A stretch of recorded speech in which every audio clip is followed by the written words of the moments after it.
Hello, hello, hello. This is Frank. Some of you may know me as Lucid Ripper. I've been streaming for past 7 years now, on and off. I have lived quite an interesting life, and things are about to get a lot more interesting. I have recently sold my house due to a series of incidents and unfortunate things that I'll probably get into as we continue this journey. But I am buying an RV, and I intend to travel from Maine back to Washington State, and then up and down the West Coast, starting my new businesses and trying to put down roots over there and figure things out. So this is the RV I'm buying, which has already been quite an ordeal. It is a 1988 John Deere chassis Gulfstream Sunsport. That's right, John Deere chassis. They only made a couple hundred of them, but once I heard it was a John Deere, I had to get it. And not to mention the way it looks. The custom outside, fantastic. So when I contacted the owner about this RV, the offer was $8,000, and he said it was mint condition, perfect running, ready to go. As you can see, the interior is very nice shape, no leaks. Tub's a little dirty, but that's to be expected. You know, it is an 88. So yeah, I agreed to purchase this. I had a mechanic come out, start up the engine, check on things. That's when we discovered the valve gaskets were loose and leaking a bit of oil. All that needed to happen was them tightened down or the gasket seal replaced. And so we decided to come back another day to do that. And once again, the owner's swearing up and down that everything's perfect, ready to go, mint condition, shouldn't be any problems, it's ready to drive away. We come back the next day, start it up, drive it 3 feet, and we notice the pistons are not all firing. So we shut it down. I go through the whole ordeal of getting it towed. Come to find out, the last time the owner drove it, he didn't tighten down those valve seals, and it was just spitting oil everywhere, and he blew out the pistons. So I now have to spend $7,000 to replace the engine on top of the $8,000 that I already spent on this. The man's refusing to give me my money back, so I am pursuing a lawsuit against him just for $5,000 because I think that's a fair amount to get back to go towards fixing the engine.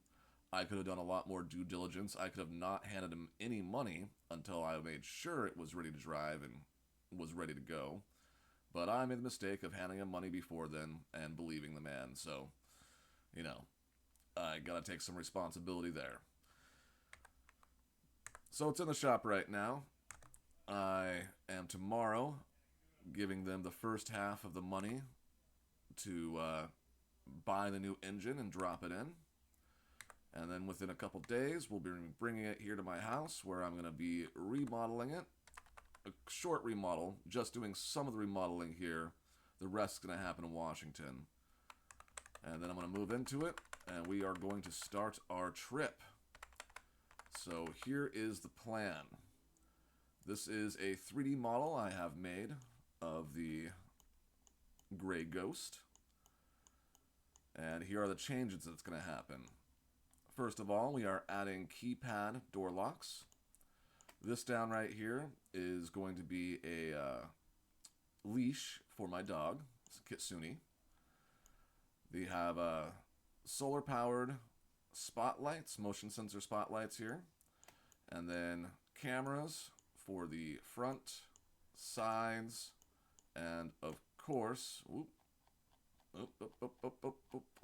the rear. Alright. Now, currently inside, as you saw, there's a couch here and some chairs here. I'm going to rip those out, put in my filing cabinets, musical instruments, my ferret cage, and then I'm going to slap up my desk right there. And, yeah. We're also going to be adding in quite a few different things. Solar panels, that'll happen when we get to Washington. new shower, faucet, sprinkler, head, dealing the bob, new toilet, new mattress, lots of new things to increase its value and make it more comfortable to live in. But yeah, that is the plan right now. And I will show you the trip we are going to take.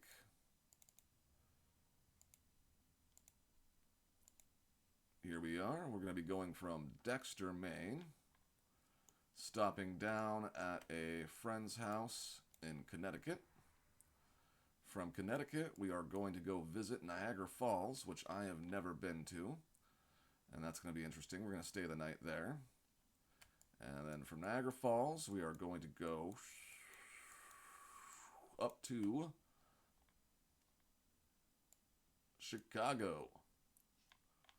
Because I have been to Chicago before. I love the nightlife. We're actually going to be parking here at this bus parking lot, which is right next to Chinatown. We're going to hit up that area of Chicago. It's going to be a blast. And then from Chicago, we are headed up to the Mall of America. I've never been there, but you know, it is the biggest shopping location in the United States, so I figured I'd check it out. I got a little bit of money to burn from the sale of my house, so I'm going to give myself just a little allotment to buy some nice things there. Anyways, from Mall of America, we are headed to Mount Rushmore, which I have been before, but my compadre who will be riding with me has not. So we will be going to see that, and then we will be staying at the Mount Rushmore KOA campsite over here for that night. From Mount Rushmore, we will then be going to Yellowstone. And at Yellowstone, I have been saving some nice psilocybin mushrooms for quite a while. And we will be... Oh, so sorry. We will be taking those mushrooms there and having a blast with that. That'll be on tape there to Shoshone Falls, which supposedly has some great places to go. And then we'll be making a quick stop by Portland, Oregon, and up to Gig Harbor. So yeah, that's the trip. That is the plan. If you guys are interested in seeing what's going to go on, stay tuned. Come check us out. And I hope you have a wonderful time.